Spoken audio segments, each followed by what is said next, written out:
Boa tarde a todos. É com grande prazer que continuamos hoje com o ciclo de Inglês Acadêmico da Agência USP de Cooperação Nacional e Internacional, chamada de Aucani. Para aqueles que participam hoje pela primeira vez, sou Laura Izarra, diretora adjunta da Aucani. Agradeço a todos sua presença virtual neste ciclo e especialmente a toda a nossa equipe para que a realização desses webinários seja possível. Dentro de seu programa de internacionalização, a Aucani e Idiomas oferece cursos gratuitos em línguas estrangeiras para várias finalidades acadêmicas. São cursos online e presenciais, hoje oferecidos de forma remota com aulas sincrônicas para todas as áreas da USP.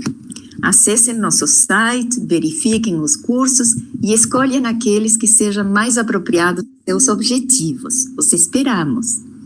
Let me switch into English now. So, I am Laura Izarra, Associate Director of USP International Cooperation Office, and on behalf of our International Provost, Professor Valmor Tricoli, I welcome all of you to this virtual seminars given by the specialist Jamila Barton from Georgia State University.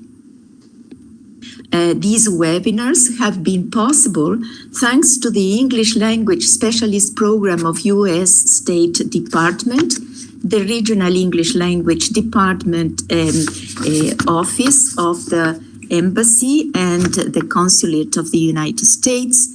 And I thank a lot to Professor Luciana Carvalho Fonseca from the Department of Modern Languages from our Faculty of Humanities, who is the pedagogical coordinator at Aucani-Idiomas and is responsible for this important project of academic English. So, Professor Luciana, the floor is all yours. Thank you.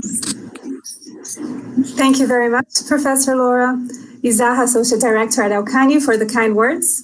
I would also like to thank Professor Valmor Tricoli, Provost for International Cooperation, for supporting this program, and everyone else involved at Aucani-Idiomas. The Virtual English Language Specialist Program is one of the many English language programs of the Department of State, of which the University of São Paulo is participating, thanks to the support of the Regional English Language Office team, especially to Jennifer Uller and Marco Zirata, with whom Aucani-Idiomas has been working closely. The title of today's webinar is Backward Design for EAP Courses, English for Academic Purposes, Learning Outcomes, Lesson Planning, and Assessment.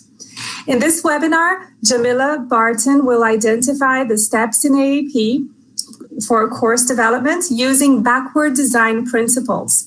Participants will learn how to write measurable student learning outcomes using the Common European Framework of Reference of Languages, and to use those outcomes to develop classroom activities and assessment. And as you know, Aucani webinar series is devoted to English for academic purposes, but everything that is addressed can also be applied to the learning and teaching of any language. And in today's case, to the teaching of any discipline. Backward design has been applied to mathematics, science, history, and so on. Jamila will let you know more about it. And because of the COVID pandemic has shifted a significant share of institutionalized learning online, catching many teachers and students by surprise, if you are facing challenges planning your courses online, I'm sure you'll appreciate today's webinar. I will now introduce our speaker for this series. Professor Jamila Barton has over 19 years experience teaching English to speakers of other languages and 5 years experience with English language teacher development. She has a bachelor's degree in psychology and English from Tulane University, a CELTA RSA certificate, and an MA in TESOL from Seattle Pacific University. She was an ESL faculty in the Seattle Colleges District for 14 years and an English language fellow at the University of Jordan and Queen Rania Teachers Academy in Amman for 2 years. Currently, she's a doctoral candidate in applied linguistics, ESL, at Georgia State University, where she teaches multilingual composition, TEFL, and international teaching assistant courses. She also teaches English for art and design purposes at the Savannah College of Art and Design.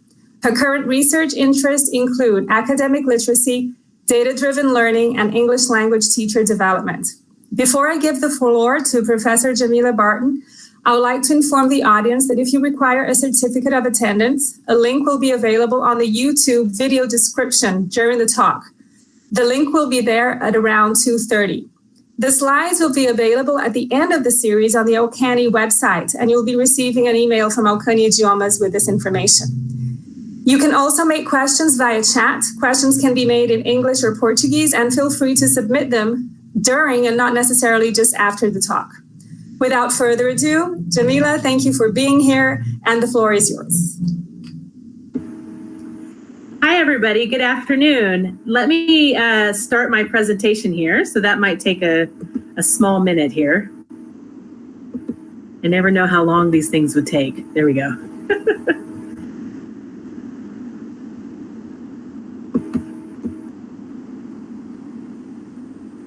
Okay. All right. Well, we're back for another second language writing topic for our webinar series. And if you're not a writing teacher, don't worry. What we're talking about today applies to just about any college subject or discipline. So you can just replace the word writing for whatever your subject is as I talk today. Last time we reviewed some of the major movements in teaching second language writing, and we discussed the contributions each has made to our understanding of teaching and learning second language writing. So today we're going to continue with our discussion of teaching second language writing with a very practical issue, which is how to plan a course, and specifically in the new situation we find ourselves in, how to plan a course online. So before we get started, though, I'd like to use our Poll Everywhere website to take a quick poll about the tools and the materials you use when you design a new second language writing course. So go to the pollev.com website and enter the username for this webinar. And that's up in the corner there. It says Jamila Barton 197. And then answer the question. Do you use a department-approved textbook, course objectives, activities, assessments, or types of writing to organize your classroom or to organize your course? So just pick the one that you use the most often. And we'll wait for some answers here.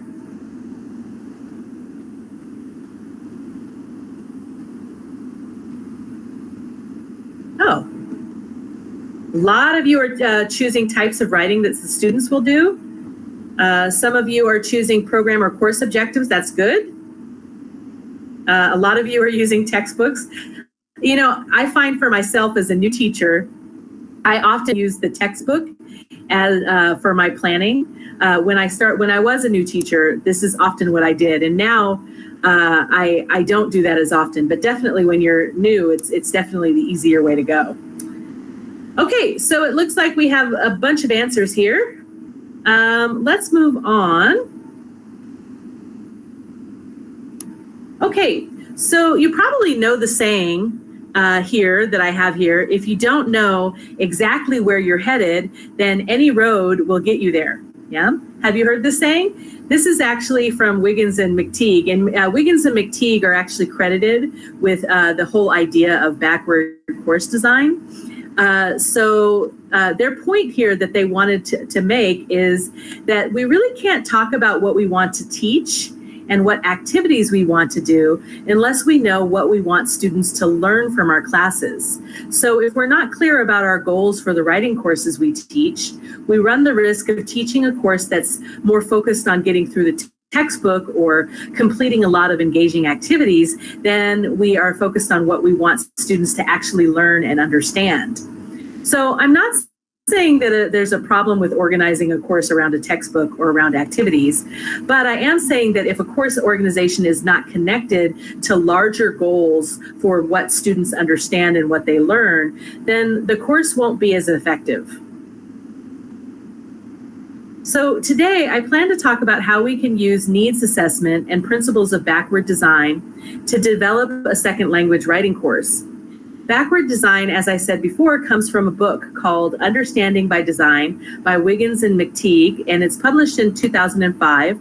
And this tool has been used all over higher education for course design, and it's one of the most common tools for designing courses. Okay, another little quick poll. First, we'll discuss how to conduct a needs analysis of the context and learners in order to develop course objectives. Then we'll discuss how to align course objectives with assessments and classroom activities. Finally, we'll sequence them into weekly or monthly units of instruction for a course outline. But before we begin, let's take a poll. How do you think second language writers might differ in their needs in general? Do their needs depend on the context that they're learning in? So go ahead and type a quick answer to that question using pollev.com.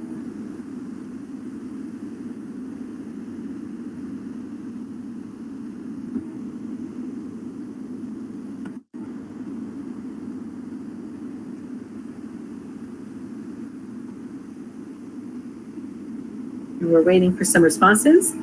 Are you getting anything in the chat window, Luciana? Now the poll has just come up for the YouTube. Okay. Slow. Yeah. Okay. Yes. So I would agree. Second language writers struggle more with knowing vocabulary than obviously first language writers do. That's very true. So language proficiency is definitely an issue. Somebody says here that it does depend on the context because it depends on the goals. I agree. Organizing with topics. Yes, of course. Okay. I agree that the context is also very important. Okay, good. Let's go on.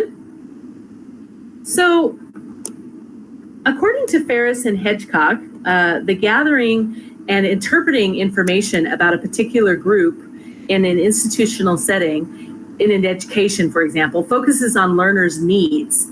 And the needs are translated into objectives, and then into teaching materials, and then into learning activities and tests and program strategies. And so really, we can't plan a course unless we understand what the students need based on the context. So that's what we're going to talk about first, is how to do needs assessment.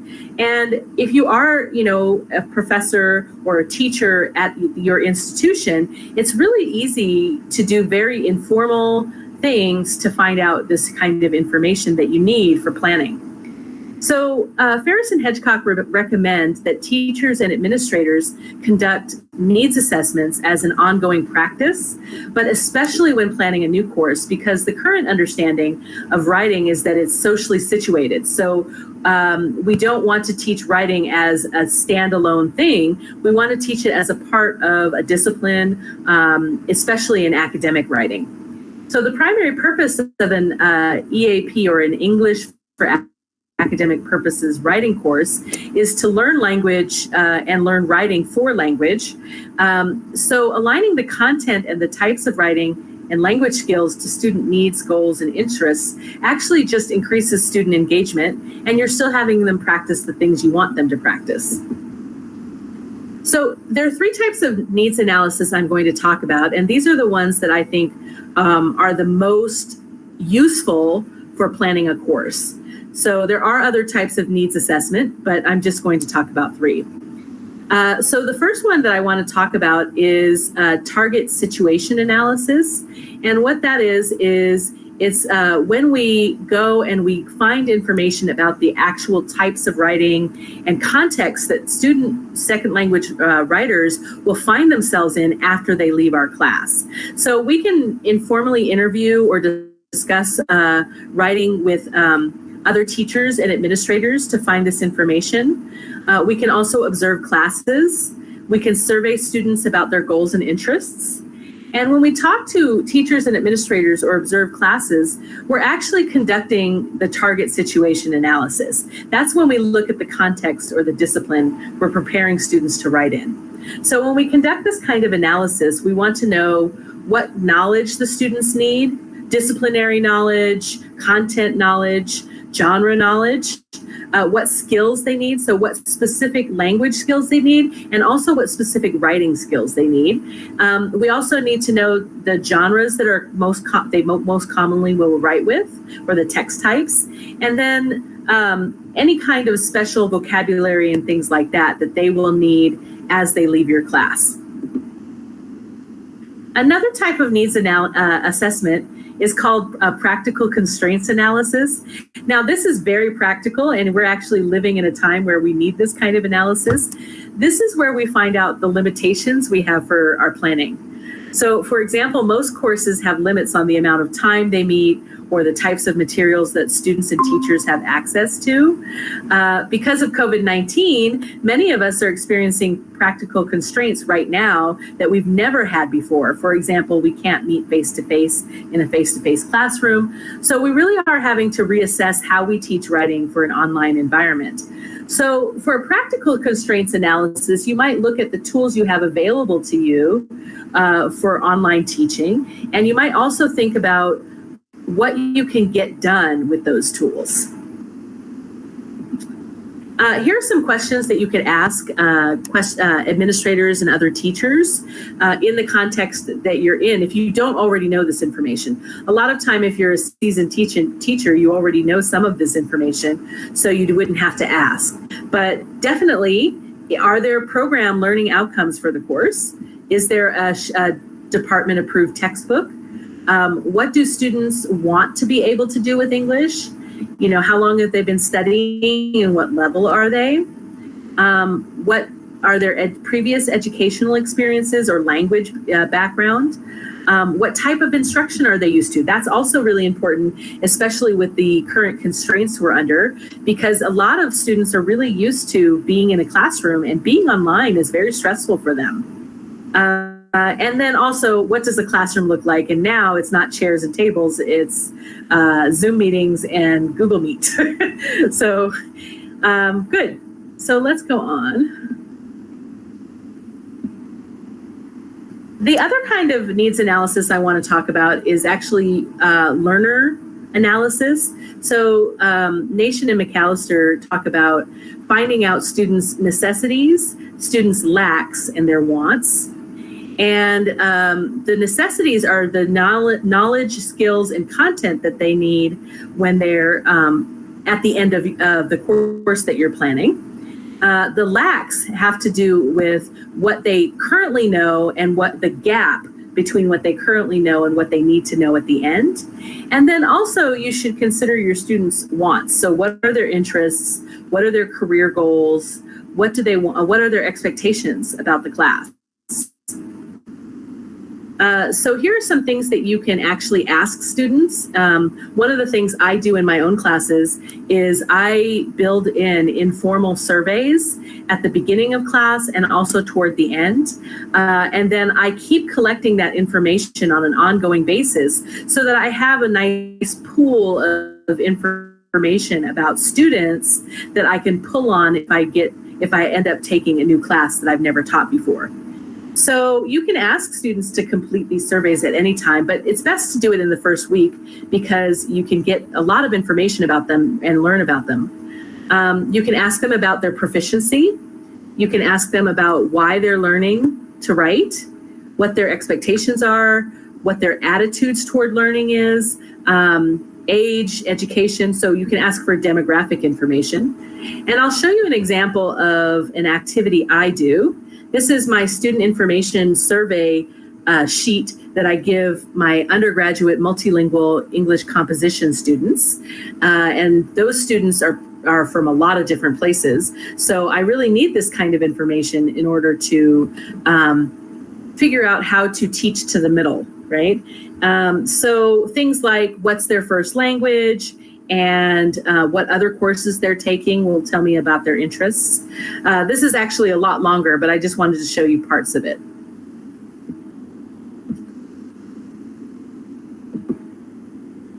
So one issue that comes up with learner needs analysis is that it can really be difficult to assess language and writing skills for planning a second language writing course without using language and writing standards. So a really good framework for deciding what language skills students need for writing is the Common European Framework of Reference for Languages.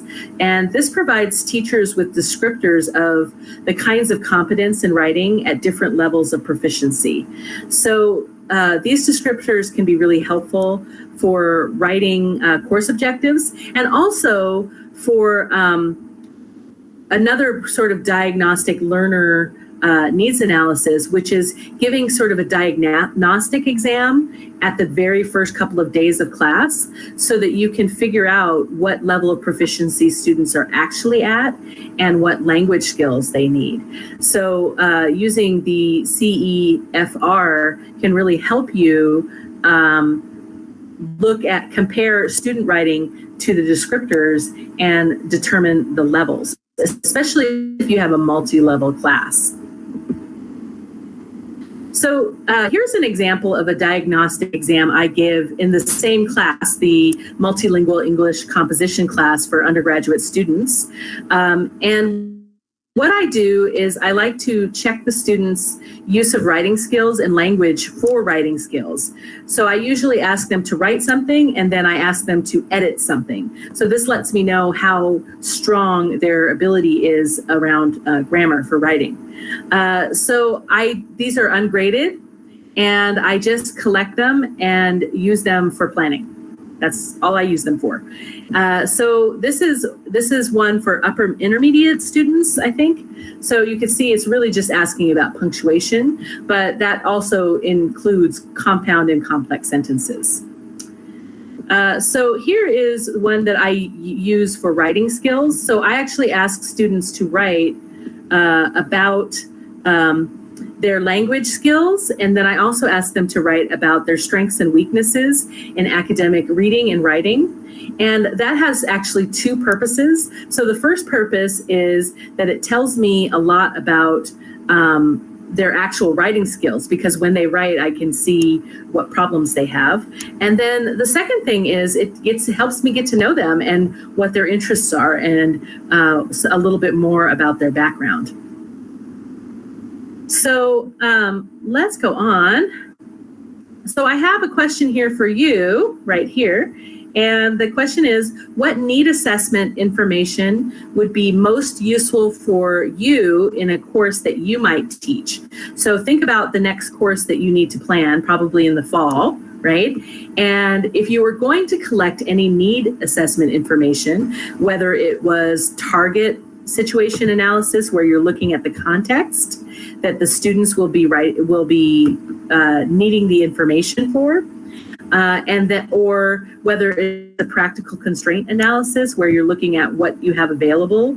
I don't know about you, but for me, I just found out that I'm definitely going to be online in the fall, so that changes some of my plans, right?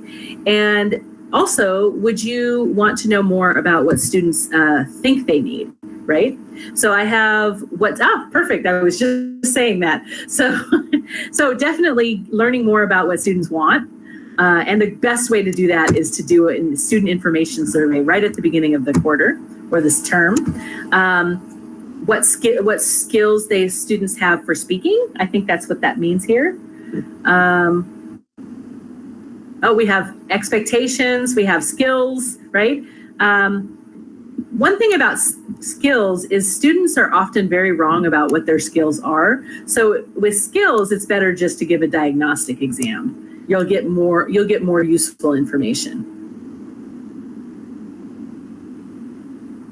Okay, let's go on.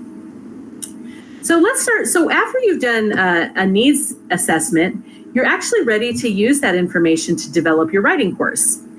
And that's when backward course design comes in. And backward course design proceeds from the course objectives, the larger ideas, the big questions, the big issues that you want students to know and be able to do at the end of the course, right? So this is outcome-based. And then once you have that, it proceeds to assessment. So that might sound like a strange order, but in backward course design, the thinking is that once I know what the big questions of my course are, then I need to know how I'm going to provide evidence for those big questions. And that's assessment. So it proceeds from course objectives to assessment. And assessment is where you decide which activities and tasks you're going to give students to provide evidence that they have, in fact, learned those outcomes. And finally, after you've finished assessment, then you can go and start planning instruction and learning experiences for your students that will prepare them for the assessments that you set up. So that may seem counterintuitive for some teachers, but really, if you start from the top down, where you're starting from the purpose that is at the central part of the class, to you're going to prove that the students learned, to the learning, you're going to find that everything that you do with students will have a purpose, it will be transparent, and you'll find that learning will be more effective. So backwards course design is actually based on a couple of underlying assumptions that I think they're worth talking about. So the first one is that curriculum is planned backwards. So that's what I just described to you, where you start with the course objectives and you move through assessment to the actual learning plan itself.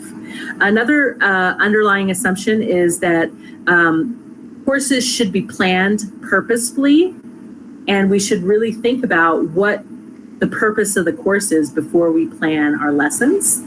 The other thing that is underlying backward course design is this idea that the goal of learning is to deepen students' understanding, and that it's developmental. So it's not that they're going to get it all at once, but that there's a developmental process where as students learn more and more throughout the courses, they deepen their understanding.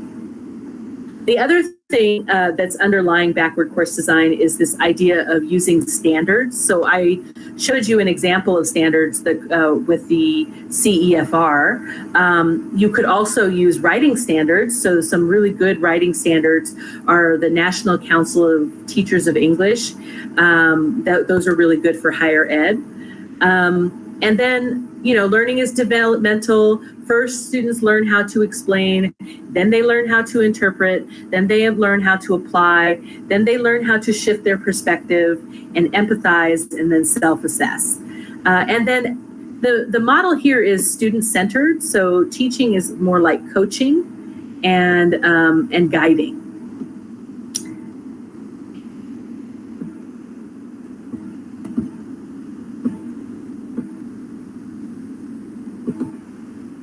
Okay, so a little bit more of a specific example of backward course design specific to second language writing. Ferris 2018 has a whole section on how to teach writing in a book on English for academic purposes that just came out a couple of years ago. And she actually outlines backward course design for EAP writing courses. And she recommends similar steps to Wiggins and McTeague, but a little bit more detailed. And also I want to talk about the language component that she talks about for backward course design. So she, like McTeague and like Wiggins and McTeague, she recommends that you start with overall course goals and move to student learning outcomes. She also, one thing that's unique to teaching second language writing is deciding what the major teaching units are. So thinking back to our discussion about second language writing movements, a structural syllabus would just focus on language, and it would sequence things, and the writing that you would do would be for the language that you're trying to learn, versus the complete opposite of that, which is a socio-literate approach, where the type of syllabus is really based on genres that are important to the discipline that students are preparing for. So in that case, the major teaching units would be organized by genres that they're teaching. Another example of that would be something that we call elemental genres or school-based rhetorical modes. And that would be more of a product-oriented approach where the major units of instruction would be, description, narration, argumentation, right? So that kind of thing. And actually you find that kind of school-based rhetorical approach in English composition classes, for example. So just to get an idea, so what's specific to writing here is the way that we would organize the major teaching units after we decide what the course objectives are. And that doesn't mean that we wouldn't do any of the other things. It just means that the units that we put together would be organized around a core principle, and then we would bring in other elements. So she does recommend that teachers specifically consider the following issues in second language writing, because these are core issues to second language writing in general. And these issues should be familiar to you if you joined us last week, because we talked about each one of these when we discussed the major approaches to teaching second language writing. So for example, whether you are doing a genre-based syllabus or you're doing a sort of text rhetorical mode-based syllabus, or you're doing a structural syllabus, she recommends that you add in language-focused activities. If you're doing a genre-based syllabus, which I have to admit, that is my lens, so that's what I would be doing, is I would be adding in the language-focused activities that connect with that genre that I'm teaching. I would be choosing pre-writing and revision stages, like the composing processes that we talked about, according to that genre that I was teaching. And then I would be giving feedback according to the genre, because that would be the way I am organizing my syllabus, and those would be the major units. Okay. All right, so let's take a minute to look at, go back to Wiggins and McTeague. And this is a part of a handout that you can find. I actually linked it in the activities section, so you can get it yourself. Wiggins and McTeague actually have a resource page with a lot of the material they use for backward course design. And this handout here is what they call the UBD template, and the Understanding by Design template. And it helps you brainstorm for that first step, which is brainstorming ideas for course objectives. So when you're thinking about what the big questions are, you want to think about the goals for the class. You want to think about what you want students to understand. You want to think about the essential questions that you want the course to answer. And then also you want to think about specifically, what will students know at the end of the class, and what will students be able to do at the end of class? So those are ways to come up with the course goals that you plan to use for your course. So writing course objectives is the next step once you have that sort of brainstorming done. And one of the things that Wiggins and McTeague recommend is that you write the course objectives, framing them as what students will know and what students will be able to do at the end of the course. And we actually call these SWABATs. So if you have an education background, you're probably pretty familiar with these. SWABATs are written in a way that you can determine whether or not that student can do it at the end. And good objectives are specific, so they're not general. They're measurable, so it's something that you can measure with an assessment. They're attainable within the time that you have and the practical constraints, and they're realistic, and obviously they're time bound. So we're going to do this in one day or over the whole term, but it'll be clear where the time is. So here's some examples. This is actually from Graves 2000, and of a second language writing course. So students will be able to read and comprehend material written for English speakers when the topic and language are familiar. They will be able to read simple materials independently, but they may have to guess at meanings of longer or more complex material. They will be able to write short notes, uncomplicated personal and business letters, brief journals, and short reports. And so what you can see here is when you're reading this, you can see this is probably for a lower level of students, maybe low intermediate, based on the CEFR levels of proficiency. So I'd like you to try now. I have a little activity next. I'm going to show you 3 SWABATs, or 3 students will be able to course learning outcomes. And I want you to pick the one that's the best. And I'll tell you, not all of them are perfect. So let's read them, and you can choose which of these course objectives is the smartest. So the most specific, the most measurable, the most attainable, the most realistic, and the most time-bound, right? And I'll read them for you. Well, some people are voting, right? So students will be able to categorize new vocabulary. Students will be able to correctly identify new vocabulary depicted by pictures on individual flashcards. Students will be able to express what each member of their family does during vacation, oh, it's moving, by substituting subjects and verbs in guided open-ended sentences. So a lot of you are picking the one about new vocabulary depicted by pictures on individual flashcards. Although initially some of you picked the longer one here, will be able to express what each member of their family does during vacation by substituting subjects and verbs in guided open-ended sentences. So I would say definitely I agree that the middle one, students will be able to categorize new vocabulary. It's too general. What new vocabulary and how much of it, right? So in order for it to be attainable, I would definitely agree that that one is not very attainable because it's too general, right? The other 2 are actually pretty good. I'm not going to argue about which one you think is better. I do think the second one is more clear, but the first one is also attainable and realistic and time bound. Okay, let's look at the next step, which is choosing appropriate assessments. So after teachers have written course objectives, they can decide which tasks they will use to collect evidence of learning. So there's actually a continuum of assessments that you can use to collect evidence of student learning. And on the one end of the continuum is the most informal and formative.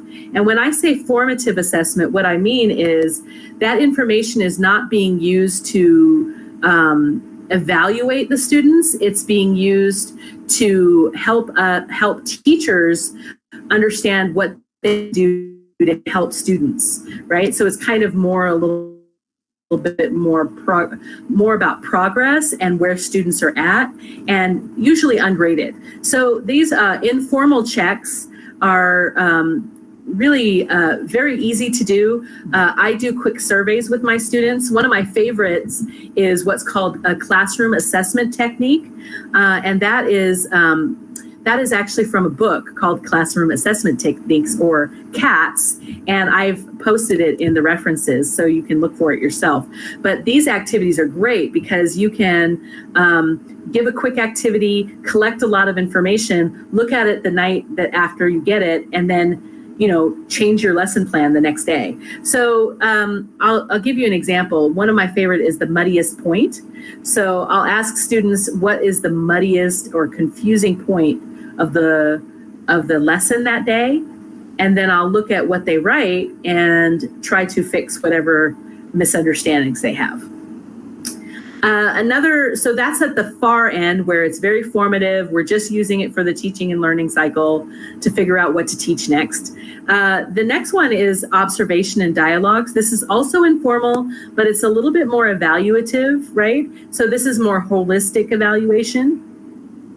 Quizzes and tests are not informal. They tend to be very formal, very summative, right? So this would be definitely to evaluate students' maybe knowledge and understanding, but not their performance. So quizzes and tests actually don't measure performance very well. So if you do have a performance-based course objective, quizzes and tests are not very useful for that. The other two, academic prompts and performance tasks, are actually easier to understand if you look at examples. So I provided an example here. On the left side is an example of an academic prompt, and on the right side is an example of a performance task. So we'll look at these together. This one says, students write paragraphs in response to a writing prompt, and the teacher scores content, organization, word choice, sentence structure, and mechanics. So this is the difference between an academic prompt and a performance task is that an academic prompt is a little bit more of a closed activity. You give them a question, a problem to solve, and then they write about it and in response. So this is not as long of an activity. This is kind of a shorter type of activity that you might do. The other one is a performance task. These are longer writing projects that are assessed on multiple activities. So activities could include free writing or pre-writing activities like mind mapping. They could include outlining, multiple drafts, peer review, student-teacher conference feedback, final evaluations, and self-assessment. So these are the really big projects that you might do one or two of in the entire term. So let's do some thinking here, some critical thinking here. I have a question here. That is, which assessment would be best for checking student progress? And so I want to be able to check my students' progress in learning how to write personal letters. Which assessment would be the best one for me to use? And I'll remind you what they are. So you have informal check-ins, or what we call formative assessments. You have sort of observation or dialogues with students where you just ask them how they're doing. You have quizzes and tests. And you have academic prompts where you give them a question or a problem to solve and they write about it. Or you have a performance task that is a multi-stage, longer set of activities. So what do you think? Which activity or which assessment would be best for checking student progress? Oh, so some people have already answered. So we have free writing. We have, I think I saw an academic prompt. Peer review would be good.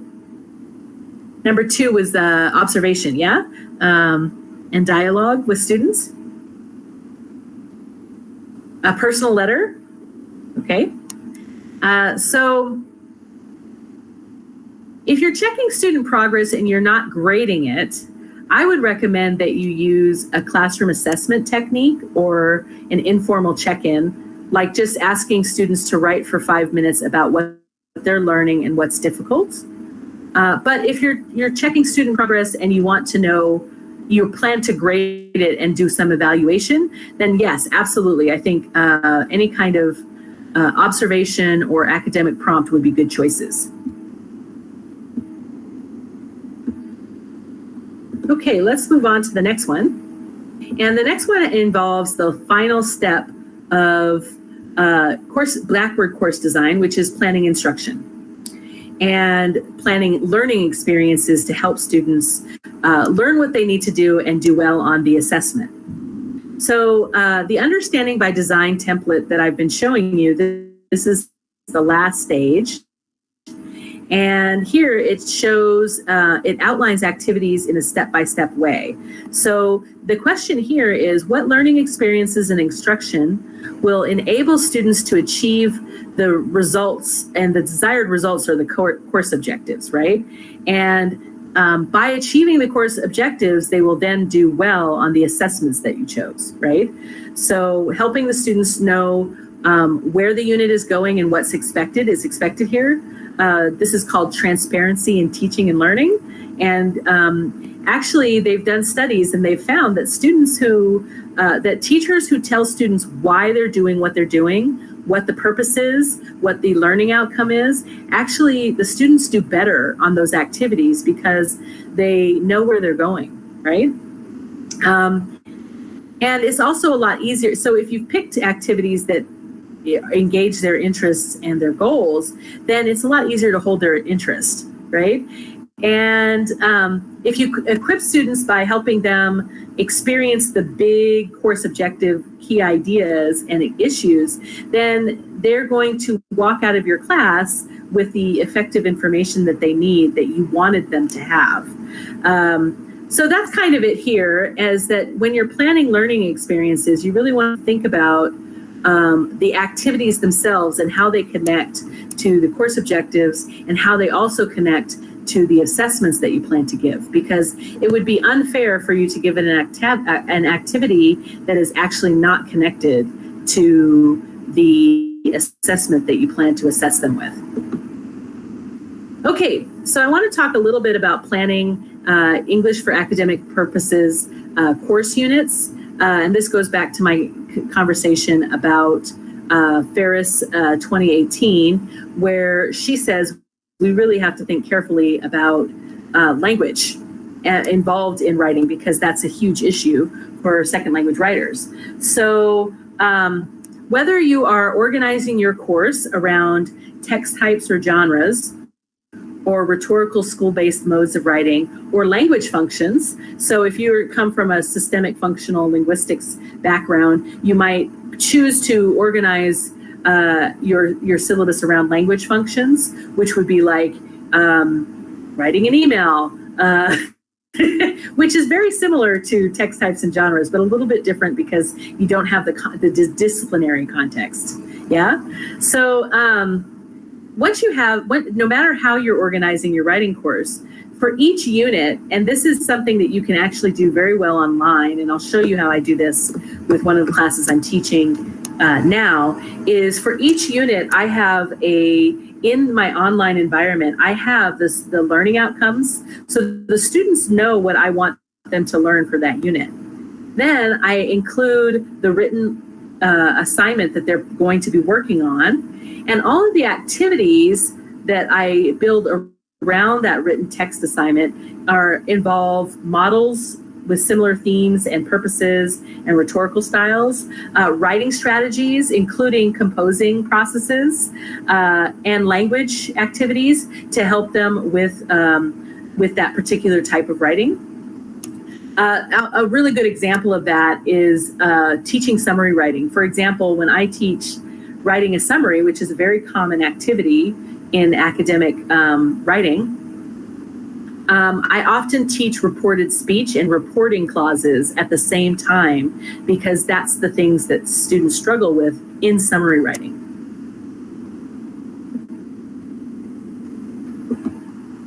Okay, so here's an example unit from an undergraduate EAP writing course that I'm teaching now. And notice that I provide the unit objectives for the students. This is actually in my learning management system for this unit. The students see this before they actually go into the unit and interact with the assignments. So I don't know, it might be a little bit small, so I'll read it. By the end of this week, so I organize my, in my learning management system, I organize my course by weeks. So there, if there's 10 weeks in the course, then there's 10 units, right? So by the end of the week, students will be able to revise personal bio statements using a more professional style of writing, revise sentence fragments, run-ons, and comma splices, which I actually found a lot of in their bio writing, and then use library resources to conduct preliminary research on a project that they will be doing in the future, apply knowledge of documentation styles to create a poster, write effective sentences with complement clauses and reported speech, and take notes while reading, paraphrase sections of an article, and summarize academic sources in writing. So if the students want to know what they're learning that week, it's all laid out for them. And at the end of the week, I expect them to be able to do those things after my instruction and the activities that we're doing. The other thing I include, to be very transparent, is the assignments that they have due for that week.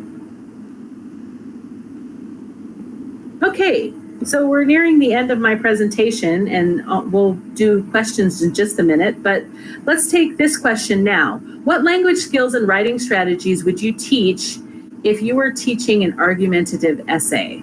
So what kind of strategies would you teach students? And also, what language skills would you teach students?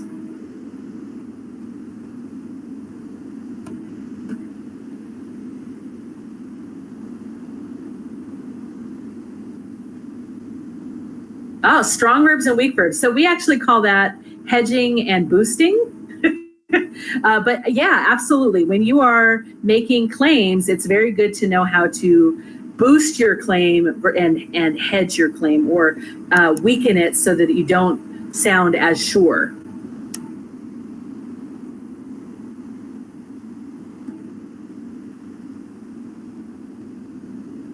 Any other ideas here? Not using nominalization. I've never heard that with argumentative essays. That's an interesting one. I'm going to look that up. I'm not familiar with that particular role. Rhetoric seems to be very important in this case. Yes. So teaching organization and argumentation organization. So teaching that claims need to be followed by evidence and warrants, that kind of thing. I have conjunctions and grammar. I have phrase structure, vocabulary, and organization. Coherence and cohesion would be a really important one there. Linking words, absolutely. So you all get the idea. So because I prefer a more genre-based syllabus, I tend to organize my units around text types or genres, except for when I'm teaching composition classes. And then in that case, because of the curriculum, I have to teach school-based rhetorical modes. But either way, I tend to organize my units around the actual writing assignment. And then within the writing assignment, I tend to bring in language skills and also bring in writing strategies that would be helpful for that particular type of writing.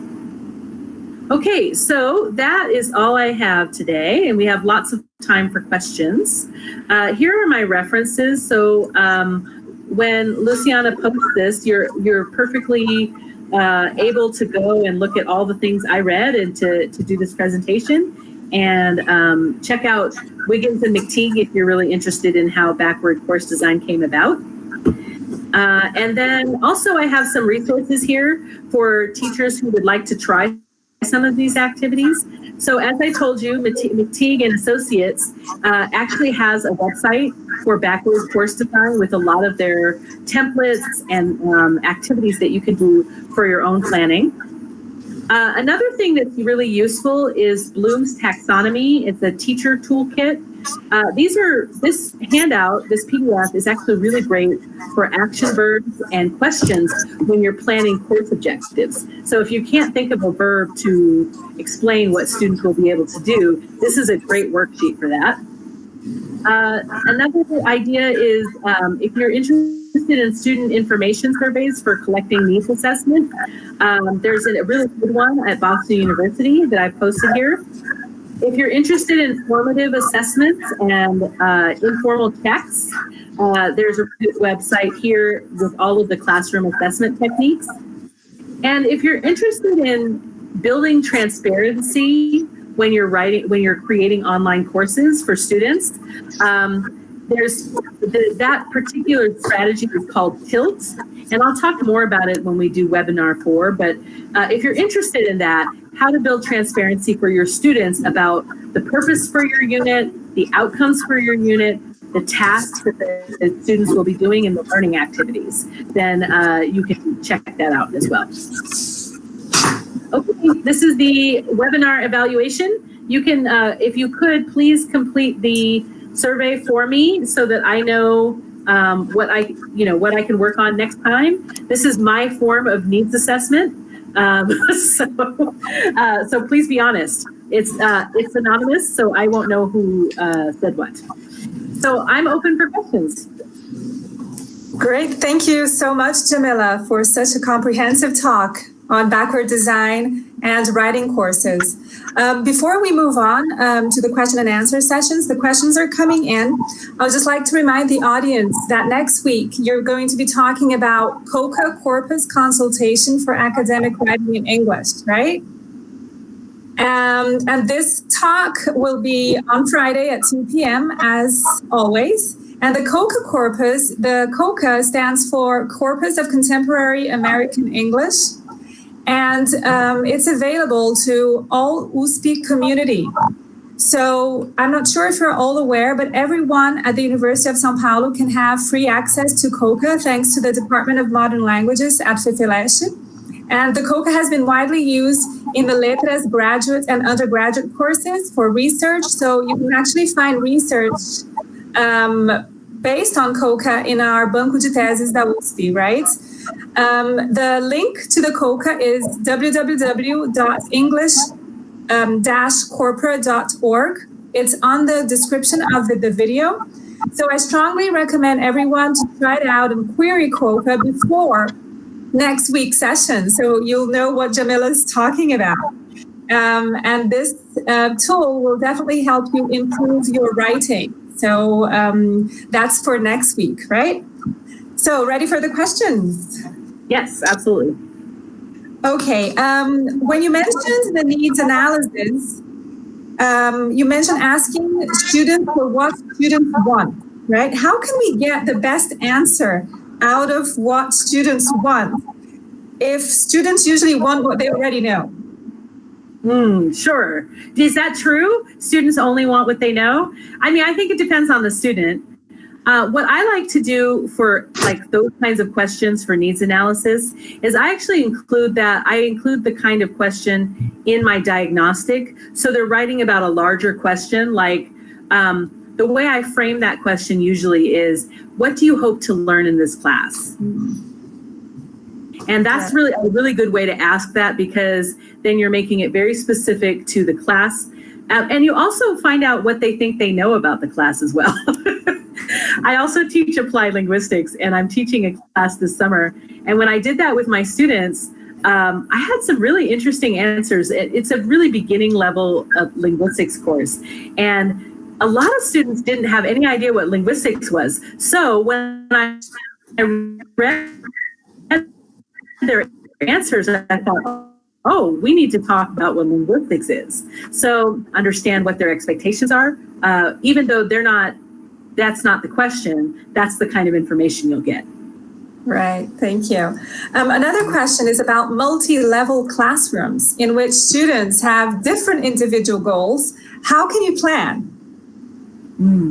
Well, I have taught multi-level students before, and it is a big challenge. And what I do, because I tend to go with text types or genres as my organizing unit, I differentiate instruction, but I have the same unit. So for example, let's say I'm teaching letters that week with my multi-level students. Well, I can do personal letters for the lower level students and business letters for the higher level students, because they require different language skills, but they're both writing letters, so I'm not having to teach completely different things. So it helps if you have an organizing principle to your course that is not based around language. Because if you base your course syllabus around language with a multi-level class, you're...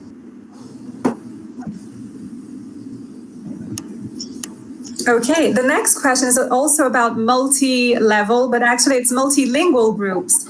In multilingual groups, how can we find out, or how can the teacher find out the level of proficiency of the group through a diagnostics? So I'm in the United States, so actually all of my classes are multilingual classes. So this is more a normal situation for me than maybe it would be for you in Brazil. But what I do is I tackle that issue two different ways. The first thing is on the student information survey that I give them at the beginning of the term. I ask them questions about their language background, things that get at more detailed information, because many of the students I have in my multilingual composition courses actually speak multiple languages. And sometimes if I just ask them what languages they speak, it's unclear what their first language is. So I ask them things like, when did they come to the United States? Because some of my students came very young and they're really more like native speakers than other students who came in high school, for example, or I asked them things about their educational background. Did you study in English or did you study in your first language?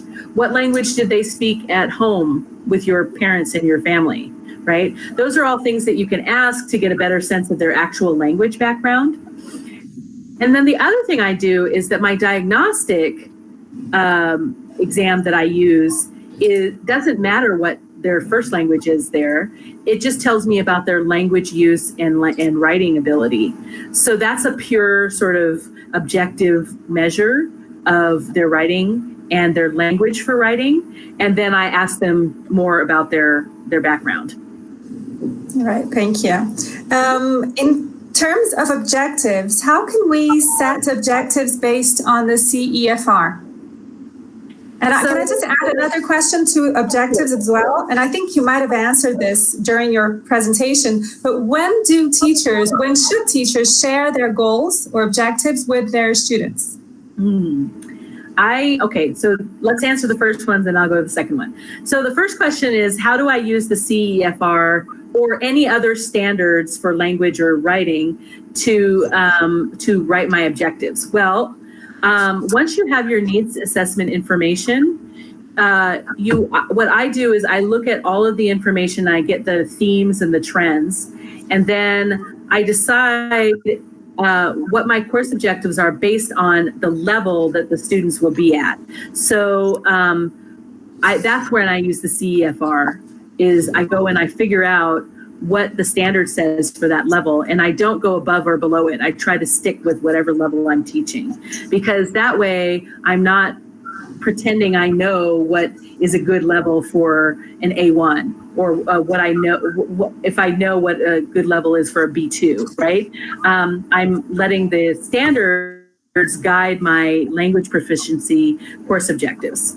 And the second question is, so if you are a transparency in learning and teaching proponent, as I am, I believe that in every activity, in every unit, and in every performance task, longer activity, you should be telling students the purpose of that activity, the purpose of the unit, the purpose of the larger assessment, and what you want them to learn from it.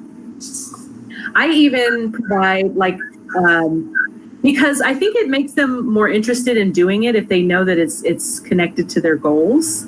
And that's not always apparent for students, that why you chose something and how it connects to what they want to do, right?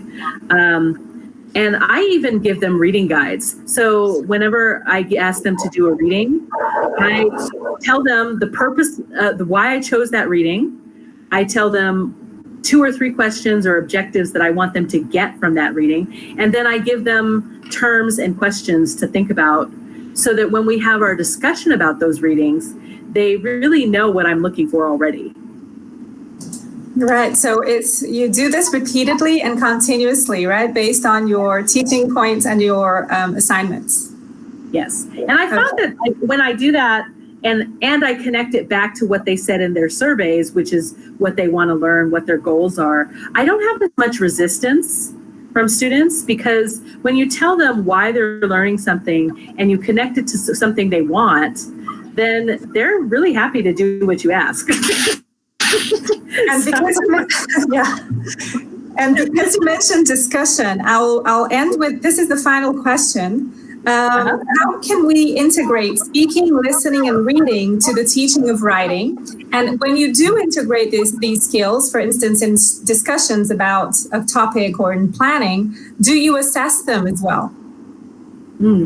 Well, you can actually do that in a couple of different ways. So actually, one of the activities on the continuum of assessment is dialogue. It is conversation. So if you have a class dialogue or discussion, you can get a really good sense about what students know and what they're struggling with just from that conversation. All collaborative writing, anything coming from that approach is great for integrating listening and speaking.